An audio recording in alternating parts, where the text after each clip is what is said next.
మన ప్రభు అయిన మన ప్రభు అయిన యేసుక్రీస్తు యొక్క అతి శ్రేష్టమైన నామంలో మీ అందరికీ కూడా సమాధానం కలుగును గాక. ఆమెన్. మీ ఎదుట 2 సాక్ష్యాలు ఇస్తాను. చాలా సాక్ష్యాలు ఉన్నాయి ఈ గూగుల్ మీట్లో. ఒకటి, ఈ గూగుల్ మీట్ స్టార్ట్ అయినప్పటి నుంచి ఒక్కొక్కరి జీవితంలో ఒక్కొక్క అద్భుతాలు అనేటివి కొన్ని తెలియకుండానే వారి జీవితంలో, వారి శరీరాల్లో కూడా జరగటం అనేది ప్రారంభించబడ్డాయి. వారు తెలియజేస్తా ఉన్నారు. ఒక సహోదరునికి నడుము నొప్పి బాధతో ఉంటుండగా ఈ గూగుల్ మీట్లో జాయిన్ అయిన దినంలో ఇప్పటి వరకు అది ఎప్పుడుందో ఎప్పుడు పోయిందో అసలు తెలియలేని స్థితిలోనూ కూడా వెళ్ళిపోయినాడు. మొత్తానికి ఆ బ్యాక్ పెయిన్ అనేది కంప్లీట్ గా దేవుడు తొలగించాడు. దాన్ని బట్టి దేవునికి స్తోత్రం కలుగును గాక. ఆమెన్. అలాగే మీ టెస్ట్ మనీ ఏమైనా ఉంటే ఈ కామెంట్ సెషన్ లో తెలియచేయండి. రాయడానికి రాకపోతే నాకు కాల్ చేసి చెప్పండి, నేను పంచుకుంటాను. రెండో టెస్ట్ మనీ ఏంటంటే, నిన్న దేవుని యొక్క వాక్యాన్ని ప్రకటిస్తుంటుండగా గొప్ప కార్యాలు దేవుడు జరిగించాడు. అలాగే లాస్ట్ కి వాక్యం అయిపోయిన తర్వాత చాలా మంది ఎగ్జిట్ అవ్వలేదు. ఎందుకు ఎగ్జిట్ అవ్వలేరబ్బా అని ఆలోచన చేస్తూ ఒకరికి కాల్ చేయడం జరిగింది. ఒకరు పడుకున్నారా అని అడిగితే లేదు అన్నట్టుగా మాట్లాడి లాస్ట్కి ఒప్పుకోవాల్సిన పరిస్థితి వచ్చింది. ఏమనంటే లాస్ట్ మూమెంట్ లో ఆ వాక్యం అయిపోయిన తర్వాత ఆమె అనగానే నిద్రలో జారుకున్నట్టుగా దేవుడు అద్భుతం చేశాడు. దాంట్లో వచ్చి దేవుడు ఏమంటారు చెప్పండి, విడిపించాడు. ఇది కూడా 2వ సాక్ష్యం అనమాట. దేవుడికి స్తోత్రం.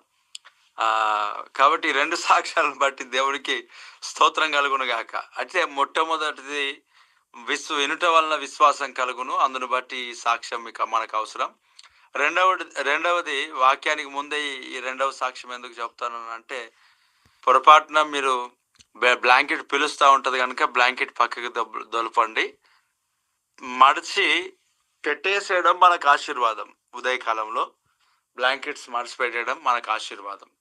ఇంకా చిన్నపిల్లలు ఉంటారు కొంతమంది, చాలా వారు తల్లిదండ్రుల దగ్గర వాళ్ళు ఉంటారు. వాళ్ళకి ఏం చేయలేని పరిస్థితిలో ఉండాల్సిన పరిస్థితి ఉంటుంది కాబట్టి వారికి మనం ఏం అనలేము. అనారోగ్య పరిస్థితిలో ఉండి గూగుల్ మీట్లో జాయిన్ అవుతున్న వారు ఒకవేళ ఉంటే ఇంకా మనం వారికి కూడా ఏమనలేము. ఇంకా ఈ ఉదయకాలం 5 గంటలకు ఎలాగుంటుందని అంటే, లేక 4 గంటలకు కానీ ఈ టైంలో, లేక నిద్ర అనేది ఎలాగుంటుందని అంటే, ఆ నిద్రలో నుండి ఎవరైతే లేపుతుంటారో లేచే వారికి లేచే ప్రతిసారి కూడా అనారోగ్యం లాగానే అనిపిస్తుంది అనమాట. భయంకరమైన అనారోగ్యం.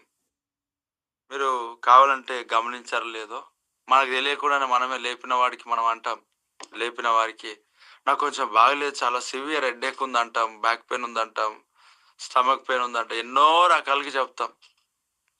నిద్ర డిస్టర్బ్ అయ్యేటప్పుడు ఏదైనా అనారోగ్యం లాగానే అనిపిస్తుంది. కాబట్టి ఈ అనారోగ్యాలను బట్టి వింటున్న వారి కొరకు నేను ఆ మాట చెప్పట్లేదు, నిజమైన అనారోగ్యం అన్నమాట. దేవునికి స్తోత్రం.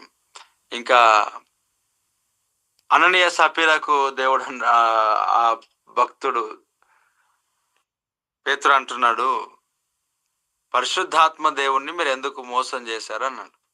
కాబట్టి ఇంకా అంతకు మించి మనం వెళ్ళలేము. దేవునికి వాళ్ళకి సంబంధం. దేవునికి స్తోత్రం. ఇది లైవ్ నడుస్తుంది కాబట్టి మీరు నిర్లక్ష్యంగా ఉండొద్దు. దేవుని సన్నిధిలో ఉన్నారు మీరు, అంతే. యాకోబు నూనె పోసి ఇది దేవుని మందిరం కానీ వేరొకటి కాదన్నాడు. అక్కడ అసలు మందిరమే లేదు, మందిరం అన్నాడు అంటే అర్థం ఏంటి? నిచ్చెన వేయబడిందంట, దేవుని సన్నిధి అక్కడ ఉందంట. ఈ గూగుల్ మీట్ లో జాయిన్ అయిన ప్రతి ఒక్కరు బేతేల్ దర్శనం ఏదైతే ఉందో ఆ నిచ్చెన వేయబడి ఉంటుంది మీ కుటుంబాలు. ఖచ్చితంగా గొప్ప కార్యాలు దేవుడు చేస్తాడు. అది నాకు తెలుసు. దేవుని వాగ్దానం, దేవుడు చూపించిన దర్శనం. ఎవరెవరైతే ఈ యొక్క గూగుల్ మీట్ లో జాయిన్ అవుతున్నారో వారి ఇంట్లలోనికి పరలోకం నిచ్చెన దిగటం అనేది ఖచ్చితంగా జరుగుతుంది యేసునామములో. ఆమేన్. ఆ మందిరం లేదు కానీ అది మందిరమే. Praise the lord. నువ్వు ఉన్న స్థలం మందిరం, అది గుర్తుపెట్టుకో. కాబట్టి నిర్లక్ష్యంగా అయోగ్యంగా మనం ప్రభు సన్నిధిలో ఉండకూడదు. ప్రియ దేవుని బిడ్డలారా, దేవుని సన్నిధిలో 139వ కీర్తనలో ఒక మాటను మనం చదువుదాం. 139వ కీర్తన. Praise the lord. ఇక్కడ 5వ చరణాన్ని నేను చదువుతున్నాను. దేవునికి స్తోత్రం. వెనుకను ముందును నీవు నన్ను ఆవరించి ఉన్నావు, నీ చెయ్యి నా మీద ఉంచి ఉన్నావు. ఇట్టి తెలివి నాకు మించినది, అది అగోచరము, అది నాకు అందదు. నీ ఆత్మయుద్ధ నుండి నేను ఎక్కడికి పారిపోదును? నీ సన్నిధి నుండి నేను ఎక్కడికి పారిపోదును? నేను ఆకాశంలోకి ఎక్కినను, నీవు అక్కడనూ ఉన్నావు. నేను పాతాళమందు పండుకొనినను, నువ్వు అక్కడనూ ఉన్నావు. నేను వేకువ రెక్కలు కట్టుకొని సముద్ర దిగాంతములలో నివసించినను, అక్కడను నీ చేయి నన్ను నడిపించును, నీ కుడి చేయి నన్ను పట్టుకొను. దేవునికి స్తోత్రం. Praise the lord. హల్లెలూయా. ప్రియ దేవుని బిడ్డలారా, శ్రేష్టమైన మాట దేవుని సన్నిధిలో మనకు ఈ ఉదయకాల సమయంలో ప్రభు మనకు అనుగ్రహిస్తున్నాడు. చూడండి, 2 విషయాలు దీంట్లో మనం ధ్యానం చేద్దాం. ఒకటి, మనము దేవుని కన్నులను కప్పే పరిస్థితిలోనికి మనం ఎప్పుడు రాం. దేవుని యొక్క కన్ను దృష్టి ఏమంటారు, కప్పే పరిస్థితిలోనికి మనం ఎప్పుడు రాం. నేను నా జీవితంలో నేను మారు మనసు పొందక మునుపు లోకంలో ఉంటున్నప్పుడు, పాపంలో ఉంటున్నప్పుడు, ఇంట్లో దేవుని వాక్యాలు, దేవుని ఫోటోలు ఉండేటివి. అంటే ఇప్పటికి ఉంటాయి కదా. యేసుక్రీస్తు ప్రభు యొక్క శిలువ మీద ఉన్న లేక వాక్యములు కొన్ని ఉంటాయి కదా, ప్రతి కుటుంబంలో ఉంటాయి. అలాగున్నా మా ఇంట్లో ఫొటోస్ ఉండేవి. నేను ఇలాంటి సాక్ష్యాలు, ఇలాంటి సందేశాలు చాలా క్లుప్తంగా నేను చెప్తా ఉంటా, ఎక్కువగా నేను చెప్పను. ఎందుకంటే ఇప్పుడే కొన్ని కొన్ని కొన్ని కొన్ని కొన్ని సందర్భాలు కొంతమందికి అవసరం లేదు, కొంతమందికి అవసరం. అయితే ఆ ఫొటోస్ ఏవైతే ఉంటాయో, మా ఇంట్లో వాళ్ళందరూ ఊరు వెళ్ళేవాళ్ళు. ఊరు వెళ్ళినప్పుడు ఇప్పుడు బార్ షాప్ చౌరాసాకు ఉండేది కాదు, ఇంట్లోకి వచ్చేది. దేవునికి స్తోత్రం. ఆ ఇంట్లోకి వచ్చినప్పుడు సిగరెట్ తాగడానికి కానీ, లేక మద్యం సేవించడానికి కానీ, లేక ఏదైనా సరే, ఇప్పుడు ఈ ఫొటోస్ అన్నిటి చూస్తే దేవుడే చూస్తున్నట్టుగా ఆ ఫీలింగ్ అనమాట. కాబట్టి నేనేం చేసేవాడిని, మొత్తం ఆ ఫొటోస్ అన్నిటికీ టవల్స్ లేక ఏమంటారు, ఏదన్నా వస్త్రాలు ఏవైనా వాటిపైన కప్పడం. ఆ తర్వాత ఫుల్ ఏమంటారు, అమ్మయ్యా ఎవరు చూడట్లేదు అన్నట్టుగా ఫీల్ అవ్వటం. ఇంకా మా పని మేము చేసుకోవటం. అంటే స్నేహితులు, అంటే చిన్నప్పటి నుంచి నా జీవితం, చెడిపోయిన జీవితాన్ని దేవుడు బాగు చేశాడు. అది నేను రక్షణలోకి వచ్చిన తర్వాత, మారు మనసు పొందిన తర్వాత విచిత్రమైన నవ్వు వస్తుంటుంది అప్పుడప్పుడు కొన్ని చేష్టలకు. విచిత్రమైనది. అరే ఎంత అజ్ఞాన కాలం అది. ఇప్పుడు ఈ వాక్యం చదివితే మరలా నాకు చాలా విషయాలు జ్ఞాపకం వస్తాయి. అంటే దేవుడు ఎలా నన్ను రక్షించాడు, ఎలా కాపాడాడు. చూడండి, దేవుని యొక్క కన్నులు ఎలా కప్పుతాం చెప్పండి. ఆయన కను దృష్టి నుంచి మనం ఎక్కడికి పారిపోతాం చెప్పండి. అననీయ సఫీరా ఎక్కడికి వెళ్ళిపోయినారు? వాళ్ళు భార్య ఎరుకనే అననీయ పొలం అమ్మాడంట. కానీ అక్కడ పేతురు అంటాడు, పరిశుద్ధాత్మకు మీరు ఎందుకు మోసం చేశారంటాడు. సీక్రెట్ గా మనం ఏమై ఉన్నామో, దైవ సేవకుల ఎడల కావచ్చు, లేక తల్లిదండ్రుల దగ్గర ఎక్కడైనా సరే, మనం ఎన్నో దాచి ఉంచున్నప్పటికీ దేవుని యొక్క సన్నిధిలో ఏది దాగి ఉండదు కదా. ఖచ్చితంగా బట్టబయలు అయ్యే పరిస్థితి అనేది ఉంటది. అందుకే మనుషులకు మనం భయపడాల్సిన పనేం లేదు, కానీ దేవునికి మనం భయపడాలి. చాలా జాగ్రత్తగా మనం నడుచుకోవాలి. మనం ఎలా వెళ్తున్నాం, ఎలా నడుస్తున్నాం, ఎలా ముందుకు సాగుతున్నాం అనేది చాలా శ్రేష్టమైనది. అనేక మంది దేవునికే మోసం చేసే వాళ్ళు ఉన్నారు. అందుకే మోసపోవద్దు, దేవుడు వెక్కిరింపబడు అంటాడు. చాలా మంది జీవితాల్లో నాకు ఈ యొక్క దేవుని యొక్క పరిచర్యలో ఎవరికైనా ఉంటుందా లేక నాకే ఉంటాయా అని నాకు తెలియదు, కానీ డైరెక్ట్ గానే నాతో కొంతమంది యుద్ధాన్ని చేస్తారు. బాగానే యుద్ధం చేస్తారు, మరలా లాస్ట్కి సమస్య రాగానే మరలా నాతోనే ప్రార్థన చేసుకుంటారు. నాకేం అర్థం కాదు, పిచ్చిలేస్తా ఉంటుంది. ప్రార్థననే చేసుకోకపోతే బాగుండేది కదా ప్రభా అనుకుంటా. తిడతానే ఉంటారు, అనేదే ఉంటారు, మరలా నాతో ప్రార్థన చేసుకుంటారు. ఎందుకు నాయన ఫోన్ చేసినావు బ్రదర్ అని అంటే, ప్రార్థన కొరకు ప్రార్థన చేయండి అన్న. దేని కొరకు చేయాలా ప్రార్థన? పలానా విషయాలు. నన్ను తిట్టినందుకు, నన్ను ఇష్టం వచ్చినట్టుగా అన్నందుకు కొన్ని సమస్యలు వస్తే, ఆ సమస్యలు తొలగించబడడానికి మరలా ఎవరితో ప్రార్థన అంటే నేనే ప్రార్థన. ఒక సహోదరు అన్నాడు, నేను ఈ ప్రాంతంలో నేను పరిచయం చేయకుండా నువ్వు ఆటంకంగా ఉన్నావు అన్నాడు. అసలు ఆయన దేవుని పని చేయడానికి, సేవ చేయడానికి నన్ను కారుకునిగా దేవుడు వాడుకున్నాడు. అలాంటిది నాకే ఈ మాట అనేసరికి ఏం చేయాలి? ఒకటి కాదు, రెండు కాదు, కొన్ని విషయాలు, కొన్ని మాటలు పలికినప్పుడు, అందుకే కొన్ని ప్రాంతాలకు, కొన్ని స్థలాలకు నేను వెళ్ళట్లేదు. కొన్ని ప్లేస్లకు కొంతమంది పిలిచినా నేను వెళ్ళట్లేదు. ఎందుకు అని అంటే, ఈరోజు కొంత పూర్తిగా రియలైజ్ కాకపోయినా ఒక మాట రమ్మన్నాడు, లేక రమ్మంటున్నారు, ఏమవుతుంది తర్వాత అంటే, మరలా 2-3 రోజుల తర్వాత బలం పొందిన తర్వాత మరలా నువ్వు ఆటంకంగా ఉన్నావనే మాట రాకుండా మానదు కదా. అయితే అంటే నన్ను నిందలకు నేను ఖచ్చితంగా భరిస్తాను, సిద్ధపడతాను, ముందుకు సాగుతాను. కానీ ప్రాంతంలో జరగకుండా నువ్వే ఆటంకంగా ఉన్నావని ఒక మాట అంటే, అది ఎంత భయంకరమైన పరిస్థితి.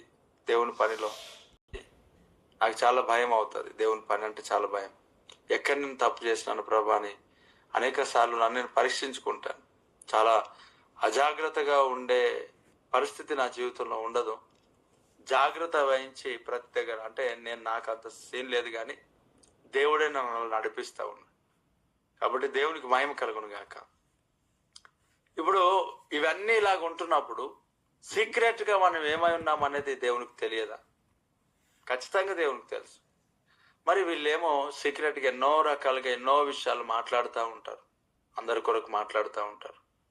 కాబట్టి ఇప్పుడు ఇలా ఈ ఉదయకాల సమయంలో మనం సీక్రెట్గా ఒంటరిగా ఉంటున్నప్పుడు మనం ఏమై ఉన్నాం, ఎవరు చూస్తున్నారు, ఎవరు చూడట్లేదని ఇవి ఒకటే కాకుండా దేవుని యొక్క కనుదృష్టి మన పైన ఉన్నదాన్ని గుర్తించాల. ఆయన ప్రతి స్థలములో మనల్ని గమనిస్తున్నాడని మనం గుర్తెరగాల. మనుషులు కొన్ని స్థలాల్లో, కొన్ని ప్లేసెస్లలో ఉండరు. ఒకటి, మనుషులు ఎక్కడైనా సీక్రెట్ కెమెరాస్ పెట్టగలరు, కానీ మనసుకు పెట్టలేరు కదా, ఆలోచనలకు పెట్టలేరు కదా. కాబట్టి ఎన్ని సీక్రెట్ కెమెరాస్ పెట్టినా కొన్ని చాటింగ్స్ ఉంటాయి, దాన్ని ఎవరు క్యాచ్ చేయలేరు కొన్ని సందర్భాలు. కాబట్టి దేవుడు అనేవాడు ఉన్నాడు, ఆయన చూస్తున్నాడు. ఇప్పుడు ఏమన్నాడంటే, నీ ఆత్మయోధుడు నేను ఎక్కడికి వెళ్తాను ప్రభా? నేను పాతాళంలో ఉన్నాను, మరొక దగ్గర ఉన్నాను, అక్కడ నీ చెయ్యి నన్ను నడిపిస్తును.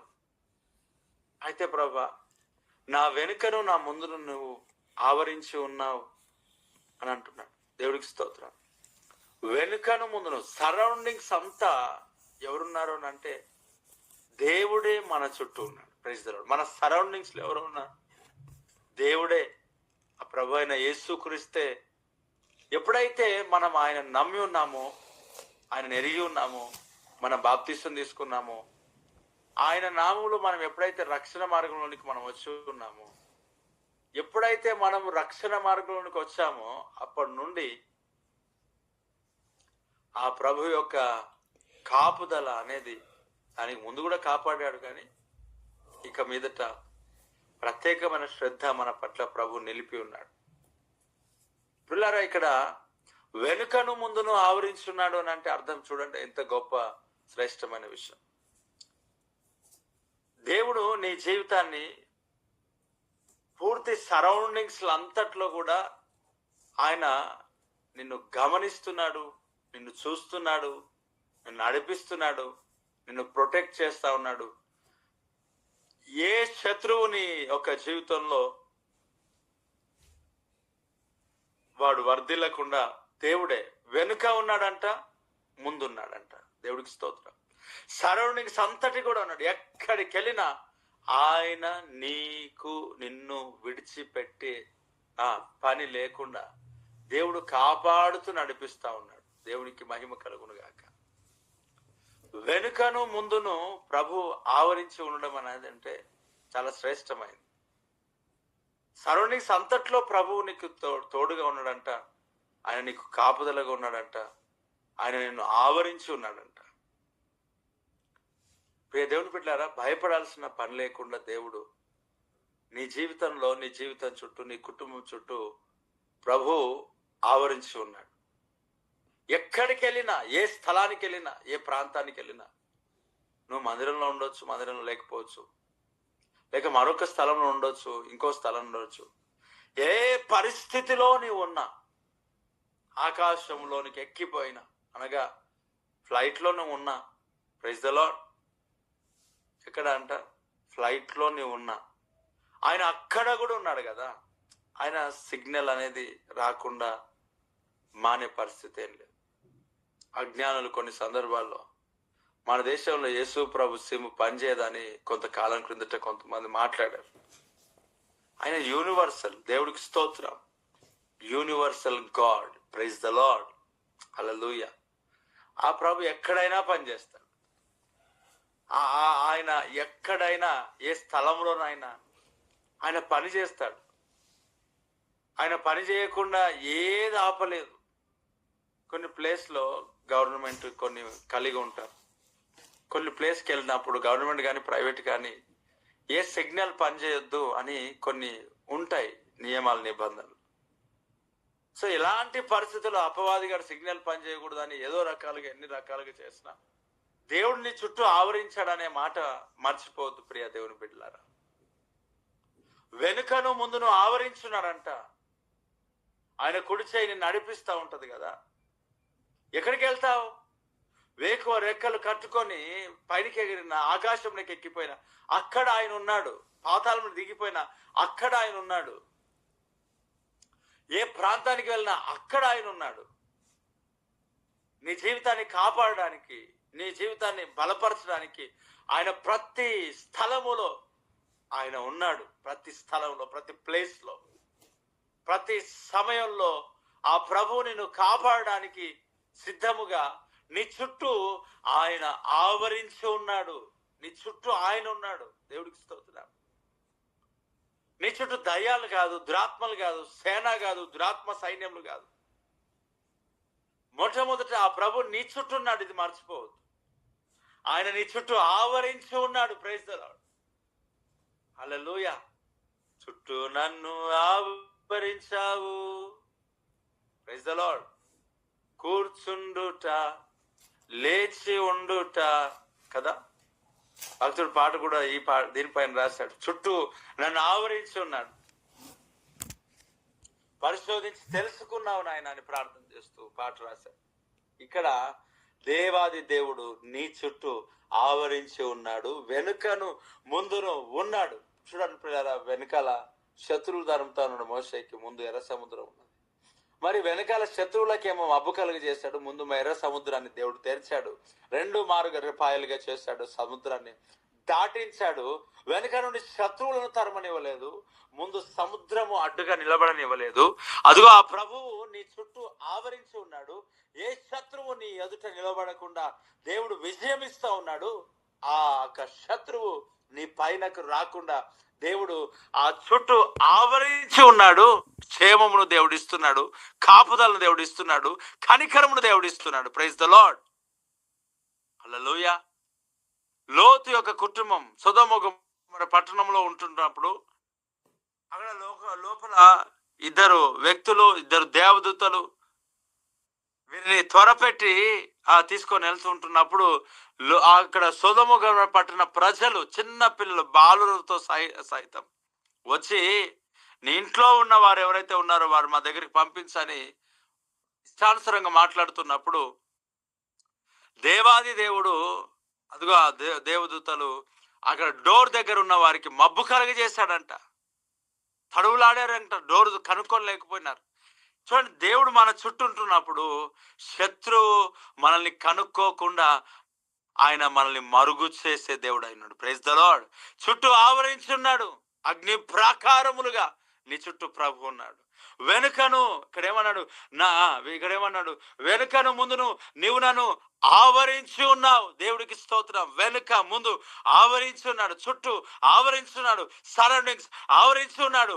ఓ క్షేమమును కాపుదలను ఇచ్చుట కొరకే ఆ ప్రభు ఆయన యొక్క వెలుగు మన చుట్టూ కమ్ముకొని ఉన్నది. స్తోత్రం.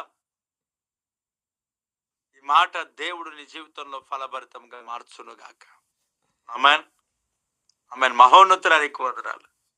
వెనుకను ముందును మాకు ఆవరించున్నావు, నీకు స్తోత్రం. మా సరౌండింగ్స్ లోనే ఉన్నావు, నీకు స్తోత్రం.